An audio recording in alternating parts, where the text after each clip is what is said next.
Ellen Degeneres. Once the queen of kindness, now the poster child for workplace toxicity. I didn't know Dory went from being forgetful to being a freaking nightmare to work with. From be kind to be gone, Ellen's empire has crumbled. But how did America's sweetheart become Hollywood's biggest villain? The toxic workplace scandal. It all started with a tweet. Comedian Kevin T. Porter decided to play Robin Hood, but instead of stealing from the rich, he was collecting tea to spill. He promised to match every insane story about Ellen being mean with a $2 donation to the LA Food Bank. Little did he know he was about to open Pandora's box of workplace horrors. One TV writer, Benjamin Seaman, came in hot with some spicy allegations. Really unfortunate wording. Apparently, Ellen has a nose so sensitive it would put a bloodhound to shame. Everyone had to chew gum from a bowl outside her office before talking to her.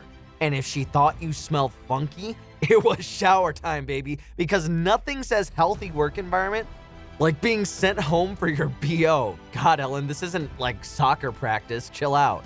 According to Seaman, Ellen would wake up and choose violence. I mean, a victim. Every day, she'd allegedly pick someone different to really hate. It's like a twisted version of the Hunger Games, but instead of fighting to the death, you're fighting for your sanity. Or it could be like Russian roulette, except you're dealing with a bad boss. And if Ellen was in a bad mood, staff members were encouraged to go into her office and do bits to cheer her up, like you're expected to be a professional jester in modern-day society. That's crazy to me. A jester? Nothing says professional workplace quite like being forced to do a comedy routine for your boss's amusement. It's like America's Got Talent, but the only prize is keeping your job. BuzzFeed bombshell. In July 2020, BuzzFeed dropped a truth bomb that made Ellen's previous scandals look like a day in the beach. They interviewed dozens of former employees, and the stories that came out were more horrifying than a marathon of Ellen's worst pranks. I guess we find out where Jack Doherty really learned his pranking from. One former employee said the be kind BS only happens when the cameras are on. Off camera, people were allegedly fired for taking medical leave or bereavement days. Got fired for posting a selfie with your coworkers on social media? Yep, that happened too. It's like Ellen was running a prison instead of a talk show. A black woman who used to work on the show shared her experience with racism. On her first day, a senior-level producer told her and another black employee, "Oh wow, you both have box braids. I hope we don't get you confused," because apparently in Ellen's world, all black people look alike.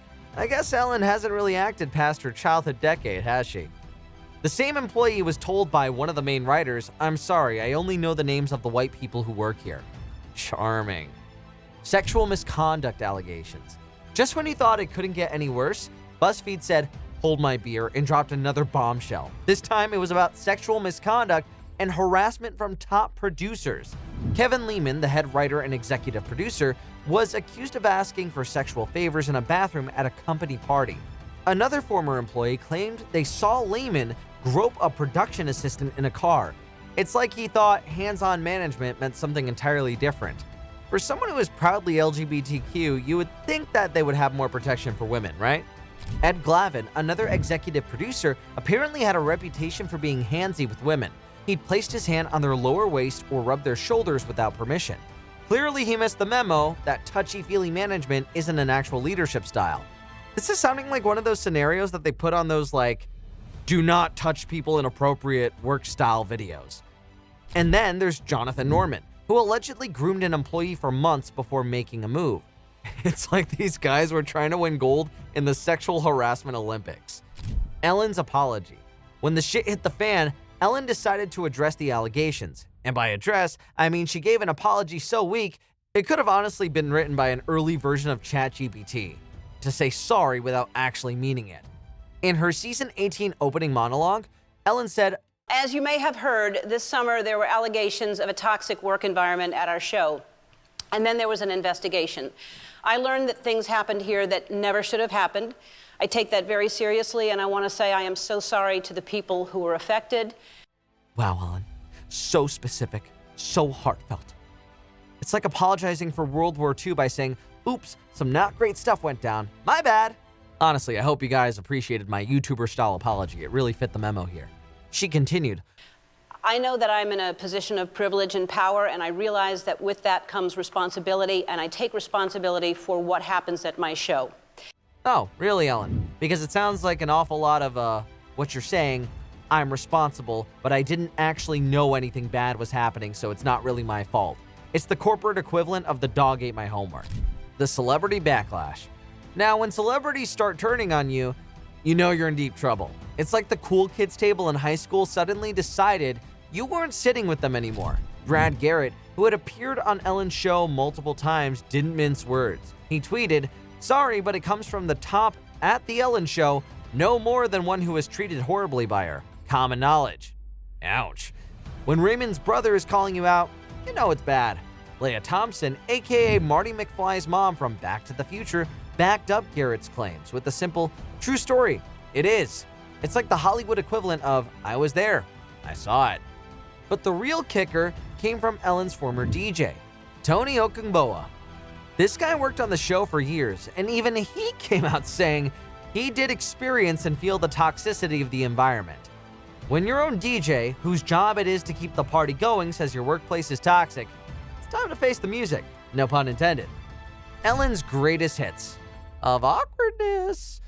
As if the workplace allegations weren't enough, the internet decided to take a stroll down memory lane and revisit some of Ellen's most uncomfortable on-air moments.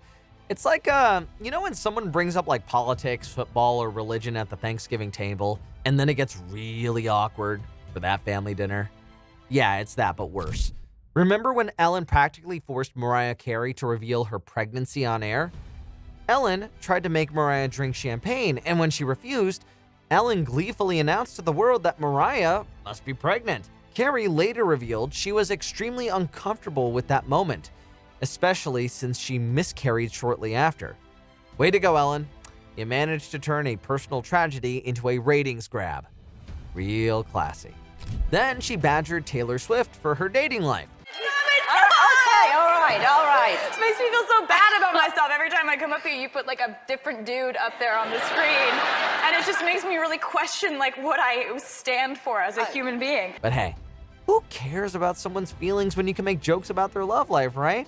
Obviously, this is how you stand up for your fellow woman, right? And let's not forget the cringe fest that Ellen was teaching Sofia Vergara English. Nothing says comedy quite like mocking someone's accent and perpetuating stereotypes. It's like Ellen was trying to speedrun How to Be Culturally Insensitive 101. Discombobulated. Discombobulous. I give me like 3 times flinglomblasulating. Come here. Come here. As the controversies piled up faster than Ellen's Emmys, her once loyal audience started heading for the exits. In the 2020 to 2021 season, the Ellen Degeneres show lost over 1 million viewers. That's like losing the entire population of Dallas, Texas. The show went from being a daytime juggernaut to a sinking ship, and even Ellen's famous dance moves couldn't bail out this Titanic. Ellen's Last Dance. After 19 seasons of forced smiles, awkward dancing, and apparently workplace toxicity and sexual harassment, don't forget that one, Ellen announced that her show would be ending in 2022. Today, I am announcing that next season, season 19, is going to be my last season. In her final episode, Ellen tried to put a positive spin on things, saying, 20 years ago, when we were trying to sell the show, no one thought that this would work. Not because it was a different kind of show, but because I was different. Oh. Ellen, you're not different.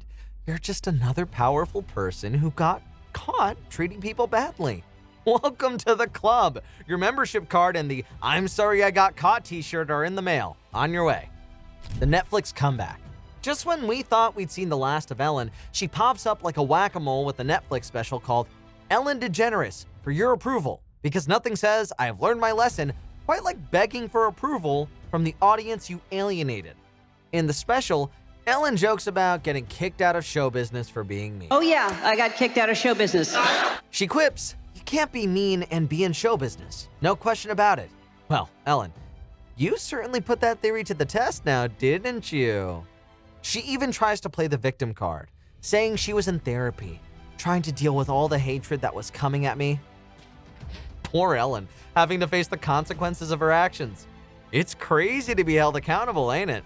It must be so hard being a multimillionaire with a massive platform and still feeling persecuted.